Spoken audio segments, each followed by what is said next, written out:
क्या कर रहे हो? उंगलियों में जान नहीं है? ठीक से बजाओ, यूं यूं यूं। चलो चलाओ, हाथ चलाओ तुम भी। हम्म।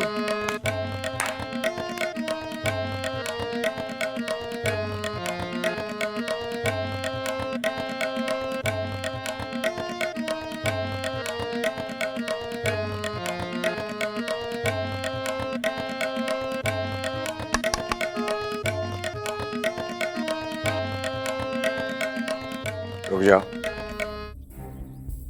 जी। जी नमस्कार। मैं वो नीचे के घर में वो धरा रहती है ना, धरा सोलंकी, मैं उसका पिता हूँ, दीपक सोलंकी।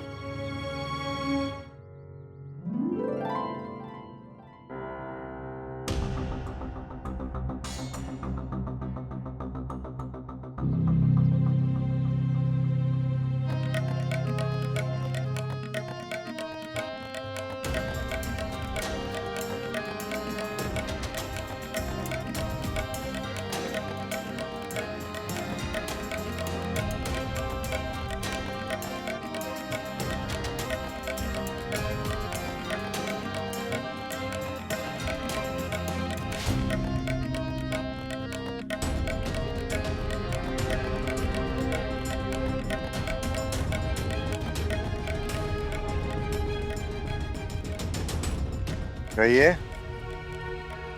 क्या सेवा कर सकता हूं मैं आपकी? जी ये मेरी नाती है शुभांगी। आपके यहाँ से जब भी तबले की आवाज सुनाई देती है ना, तो वो एकदम खुश हो जाती है। हाथ में कुछ भी हो वो जोर जोर से बजाने लगती है। बहुत अच्छी बात है जी। तबला कला ही ऐसी है, हर कोई मग्न हो जाता है उसमें। मैं चाहता था कि क्या आप इसे तबला सिखाएंगे?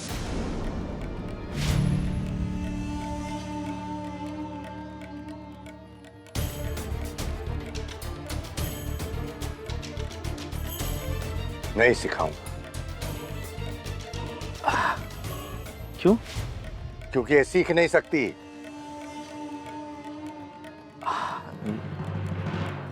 पर क्यों? क्योंकि ये लड़की है। हाँ ये लड़की है, पर तबला तो हाथ से बजाया जाता है। अब लड़का हो या लड़की, भगवान ने तो दोनों को दो दो हाथ दिए हैं। लेकिन लड़कियों के हाथों में वजन अलग दिया है, ताकत अलग दी है।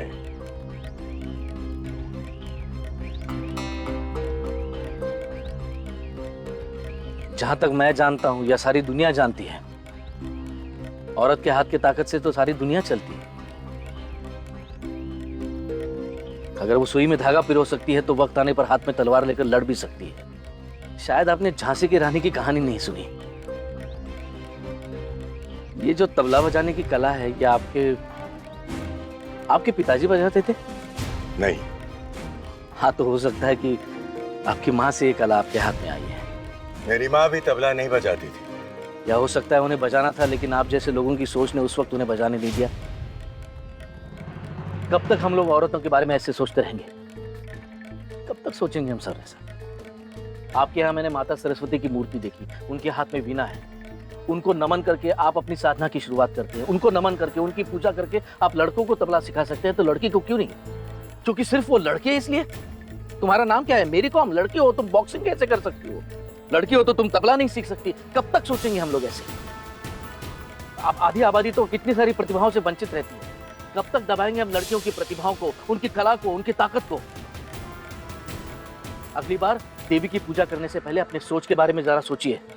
वो देवी है महाशय, देवी। और इसी वक्त निकल जाइए यहाँ से, यही उचित होगा। भाषण अच्छा देते हैं आप, इसे भी सिखाइए, लेकिन मैं इसे तबला नहीं सिखाऊंगा।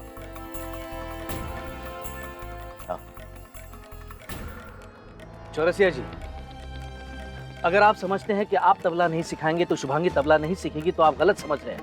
क्योंकि कई साल पहले मैंने अपनी लड़की को क्रिकेट सिखाया था, सारी दुनिया से लड़कर झगड़कर, और आज आपसे मैं ये कह रहा हूं कि शुभांगी तबला सीखेगी। मैं सिखाऊंगा उसे। एकलव्य ने भी सीखा था और गुरु दक्षिणा में अंगूठा काट कर दिया था। शुभांगी भी तबला सीखेगी, लेकिन गुरुदक्षिणा में अंगूठा काट कर नहीं देगी, दिखाएगी, क्योंकि आप इसे नहीं सिखाएंगे। लेकिन ये सीखेगी, जरूर सीखेगी। आओ बच्चा।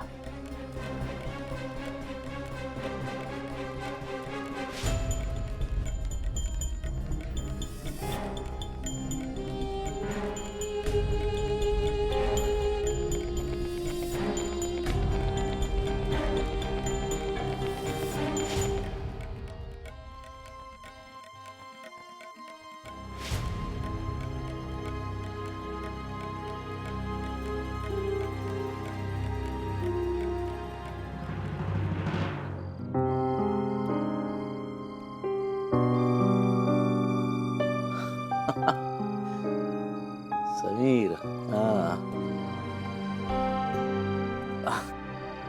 अरे धरा ने बताया था कि तुम्हें क्रिकेट से बहुत लगाव है, हाँ? नहीं, था। क्रिकेट से ज्यादा अपने बाबूजी से। हाँ। शुभांगी सो गई? हाँ सो गई। पता है समीर भैया, मुझे भी अपने पापा से बहुत ज्यादा लगाव है। क्रिकेट में जो कुछ भी सीखी हूँ ना, सब इन्होंने सिखाया। मुझे भी क्रिकेट खेलना मेरे बाबूजी ने ही सिखाया था। मैं ये पूछना चाहता था कि ये तुम्हारे बाबूजी के फोटो के नीचे ये जो जली हुई बैट है, ये मतलब फोटो के नीचे जली हुई बैट क्यों है? हाँ, मैं भी कब से पूछना चाह रही थी, किसका है बैट?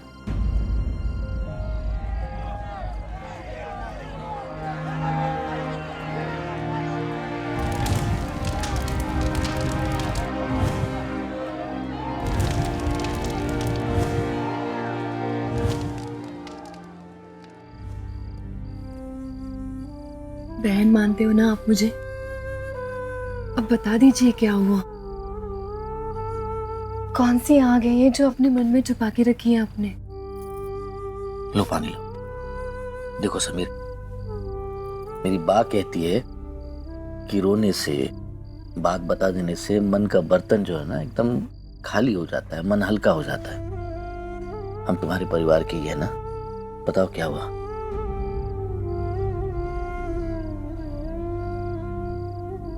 पुराने जख्म ताजा हो गए।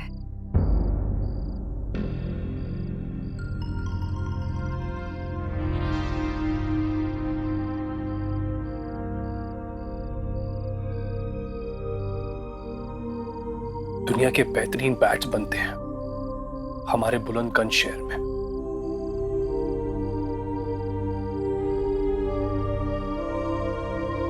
बाबूजी उन चंद लोगों में से थे जिन्होंने पहले पहले इस हुनर को हासिल किया था। एक छोटा सा कारखाना था उनका, दिन रात मेहनत करते और बेहतरीन बैट्स बनाते थे। ऐसा बैलेंस, ऐसा वजन, ऐसा पावर था उनके बनाए हुए बैट्स में कि वो देश भर में फेमस हो गए थे। 10 साल का था मैं जब मैंने क्रिकेट खेलना शुरू किया। जो हुनर बाबूजी ने बैट बनाने में पाया, वही हुनर मैंने क्रिकेट खेलने में पाया। 14 साल की उम्र में मेरा स्टेट लेवल की टीम में सिलेक्शन हो गया। पेपर में नाम भी आया था मेरा। बहुत खुश थे बाबूजी। मैंने बाबूजी से कहा कि बाबूजी आप मेरे लिए स्टेट लेवल कैलिबर का बैट बना दो। बाबूजी ने कहा कि ऐसा बैट बनने में 20 से लेकर 25 दिन लग जाते हैं। मैंने कहा बाबूजी आप पूरी दुनिया के लिए बैट बनाते हैं, आपको मेरे लिए बैट बनाना ही पड़ेगा।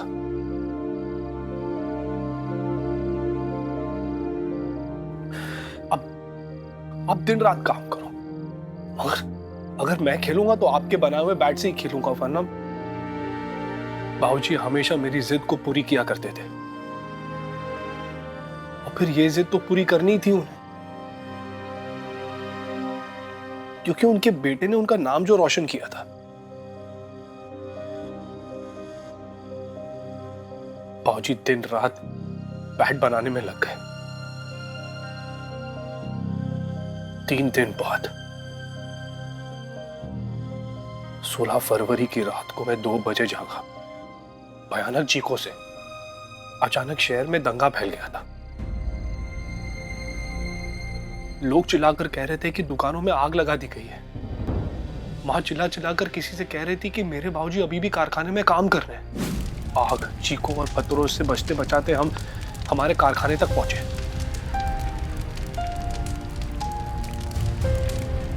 शहर में सारी दुकानें में आग लग गई थी। हमारा छोटा सा कारखाना भी आग की लपटों में था। मैं बाबूजी बाबूजी चिल्ला रहा था और कुछ सेकंड बाद जलता हुआ दरवाजा हमारे सामने गिरा और फिर मेरे बाबूजी उसमें से निकले। उनका बदन आधा जल चुका था। मेरे मुंह से तो आवाज ही नहीं निकली, मां चीख पड़ी।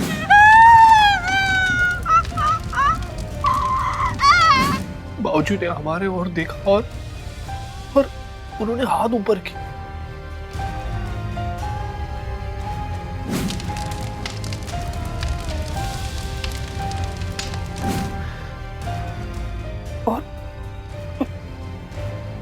और उनके हाथ में यही जलता हुआ बैट था।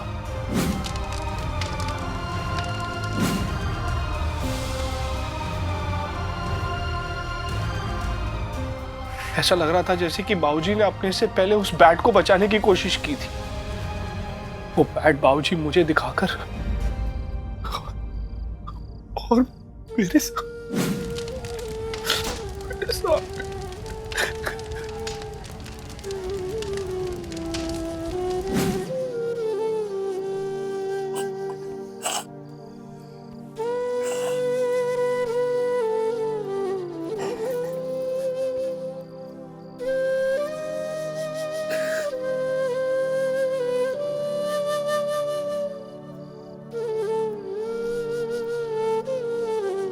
मेरे क्रिकेट ने उनकी जान ले ली। जिस दिन मेरे बाबूजी इस दुनिया को छोड़ के चले गए, उसी दिन मैंने क्रिकेट खेलना भी छोड़ दिया।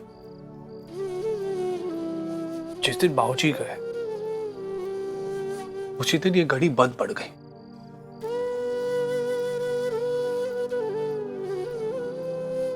और मेरे लिए वक्त वहीं थम गया।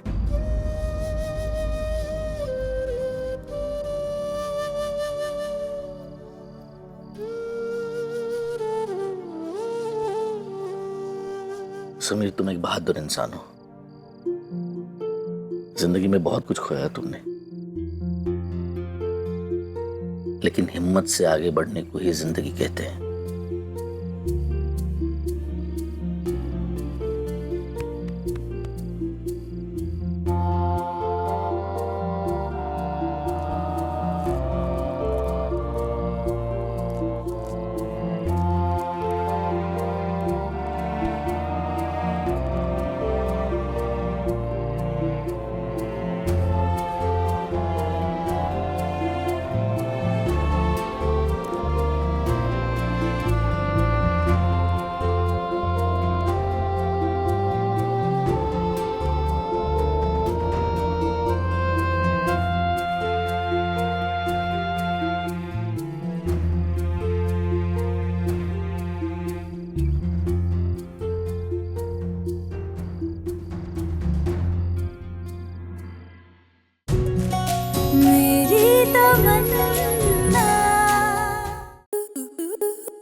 स्टार प्लस के ऐसे ही और बेहतरीन लम्हे देखने के लिए सब्सक्राइब करें हमारे YouTube चैनल को।